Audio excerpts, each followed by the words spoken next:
నమస్తే, welcome to Leo. మనతో ఉన్నారు సీనియర్ జర్నలిస్ట్ హేమసుందర్ గారు. సార్ నమస్తే. నమస్తే అండి.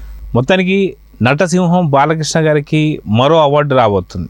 మొత్తానికి దీన్ని ఎలా చూడాలంటారు? అంటే ఎన్టీ రామారావు గారికి 1968 పద్మశ్రీ ఇచ్చారండి.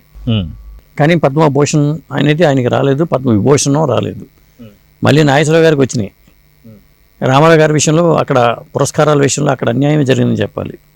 ఆ తర్వాత ఆయన పార్టీ పెట్టారో కొన్ని రాజకీయపరమైన కారణాలే కొంత నేను అనుకోవడం. రామారావు గారికి పద్మవిభూషణ్ వరకు అసలు అప్పటికే వెళ్ళిపోవాలి. ఆయన రాజకీయాలకు వచ్చేలోపే పద్మవిభూషణ్కి వచ్చేసి ఉండాలి. అందుకే మన పద్మ పురస్కారాల విషయంలో అత్యున్నతమైన పురస్కారం భారతరత్న అనుకుంటే 2వ ప్లేస్లో ఉండేది పద్మవిభూషణ్, ఆ తర్వాత పద్మభూషణ్ 3వ ప్లేస్లో ఉండేది. కానీ రామారావు గారికి రాలా. ఇప్పుడు సంతోషించాల్సిన విషయం ఏంటంటే బాలకృష్ణ గారికి జనవరి 25 ప్రకటించారు.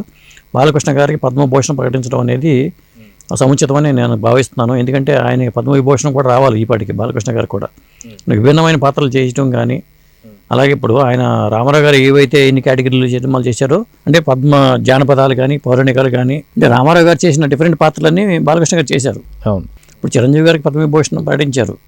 మరి ఒక చెప్పాలంటే లేటుగానే పద్మభూషణం వచ్చిందని చెప్పాలి బాలకృష్ణ గారికి. అంతకుముందే పద్మశ్రీ ఇవ్వచ్చు కూడా. అంటే తెలుగు వాళ్ళకి మాత్రం కొంత అన్యాయం జరుగుతుందండి పద్మ పురస్కారాల విషయంలో, అది నేను భావిస్తున్నాను. మొత్తానికి బాలకృష్ణ గారికి ఇప్పటికైనా గుర్తించి ఈ పురస్కారం లభించిన విశేషం. ఇవాళ అందుకోబోతున్నారు ఆయన. పైగా నారా లోకేష్ గారు ఆ ఫ్యామిలీతో సహా వెళ్ళిపోయి ఈ కార్యక్రమం అటెండ్ అవుతున్నట్టు తెలిసింది మనకి. అదండి. అయితే సాధారణ మనం చూసుకుంటే మీరు ఇందాక అన్నట్టు తెలుగు వారందరికీ కూడా కొంత పద్మ అవార్డ్స్లో కొంత వెనకబడుతుంటారు అని చెప్పేసి అర్థమవుతుంది. అదే నార్త్ వాళ్ళకి వచ్చేసరికి కొంత వీటి అవార్డ్స్ మాత్రం చాలా ఎక్కువ మంది తీసుకున్నారని చెప్పి తెలుస్తుంది. అదే కొంతమంది సింగర్స్కి కూడా మనం చూసుకుంటే ఎస్పి బాలసుబ్రహ్మణ్యం కానీ వీళ్ళకి కూడా పద్మ అవార్డులు అంత తొందరగా ఉన్నటువంటి స్థాయిలో రాలేదని చెప్పేసి కొంత విమర్శలు ఉన్నాయి. సో మెయిన్ ముఖ్యంగా చూసుకుంటే దక్షిణాది రాష్ట్రాలైనటువంటి వాటి మీద చిన్న చూపు ఉందా పద్మ అవార్డ్స్ అంటే ఏమంటారు? 100% ఉంది. ఇప్పుడు మన ఘంటసాల గారిని తీసుకోండి, బాలసుబ్రహ్మణ్యం గారిని తీసుకోండి, పి సుశీల గారిని తీసుకోండి, జానకి గారిని తీసుకోండి, వీళ్ళందరూ కూడా అర్హులే చెప్పాలంటే. కానీ వీళ్ళకి మనకి పద్మ పురస్కారాల విషయంలో ముఖ్యంగా సింగర్స్ విషయంలో అన్యాయం జరిగిందని చెప్పాల్సి వస్తుంది చాలా మటుకు. ఈ పాటికే ఇప్పుడు లతా మంగేష్ గారికి ఎప్పుడో ఇచ్చారు, మనకి భారతరత్న ఇచ్చారు. అలాంటి అంత అద్భుతంగా పాడగలిగిన వాళ్ళు మనకున్నారు. మరి వీళ్ళని గుర్తించాలి కదా. ఆ గుర్తింపు అనేది మరి తెలుగు రాకపోవడం వల్ల అనుకోవాలా తెలీదు. వీళ్ళే హిందీ సింగర్స్ అయి ఉంటే ఒక విధంగా ముందే ఇచ్చేవాళ్ళేమో.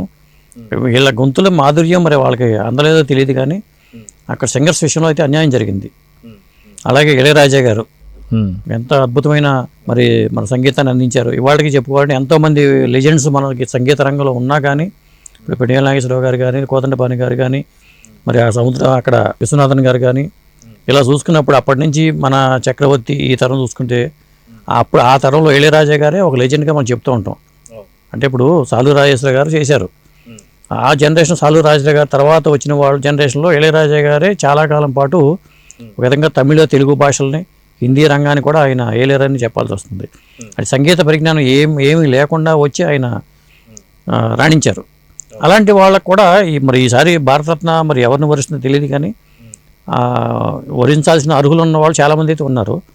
ఇప్పుడు బాలయ్య బాబు విషయానికి వచ్చేసరికి ఆయన మరి తాతమ్మ కళ 74లో తాతమ్మ కళ సినిమాతో ఆయన రంగప్రవేశం చేసినా కానీ నాకు తెలిసింది ఏంటంటే తాతమ్మ కళ అసలు మొదటి సినిమా కాదు, అంగీకరించిన సినిమా రామ్ రహీం సినిమా అని చెప్పి నాకు ఈ మధ్యన తెలిసింది. మనదాకా తాతమ్మ కళ అనుకుంటున్నాం, అలా ఫిక్స్ అయిపోయారు కాబట్టి అలాగే మనం కొనసాగిద్దామని చెప్పి బాలయ్య బాబే అన్నారట. ఎందుకంటే మేనమామ గారే నాకు చెప్పారు, రుక్మంగధరావు గారు వాళ్ళ మేనమామ.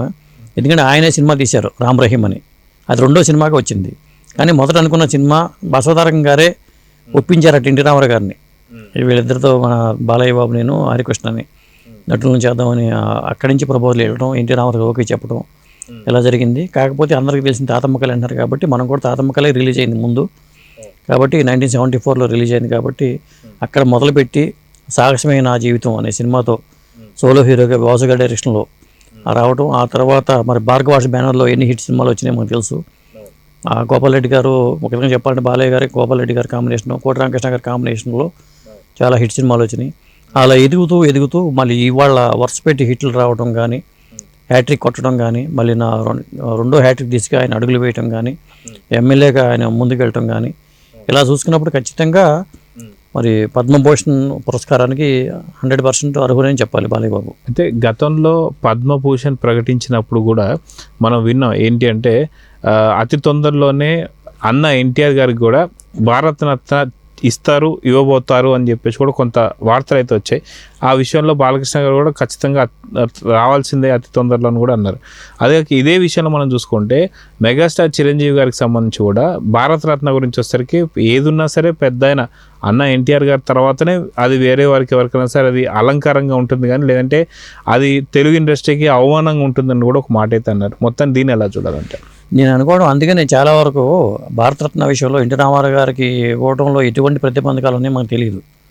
కానీ మరి అలాంటి తర్వాత ఎవరికి చాలా వరకు ప్రకటించట్లా, ఒక్కొక్క సంవత్సరం వదిలేస్తున్నారు తప్పితే భారతరత్న ఇవ్వట్లా. మరి ఈసారి భారతరత్న ఎవరికి ఇవ్వబోతున్నారు అనేది కూడా పెద్ద చర్చనీయాంశంగా మారింది. రకరకాల పేర్లు అయితే వినిపిస్తున్నాయి. అందులో మరి ఎన్టీ రామారావు గారు ఉన్నారు, ఇళయరాజా గారు ఉన్నారు, ఇంకా కొన్ని పేర్లు అయితే వినిపిస్తున్నాయి మనకి. మరి చూడాలి ఏం జరుగుతుంది అనేది. సో చూద్దాం సార్. మొత్తానికి నారా లోకేష్ గారు కుటుంబ సమేతంగా ఈ అవార్డు తీసుకోవడానికి వెళ్ళారని సంగతి అయితే అర్థమవుతుంది. సో చూద్దాం ఎలాంటి అట్టహాసంగా జరగబోతుంది చూద్దాం. నమస్తే. నమస్తే.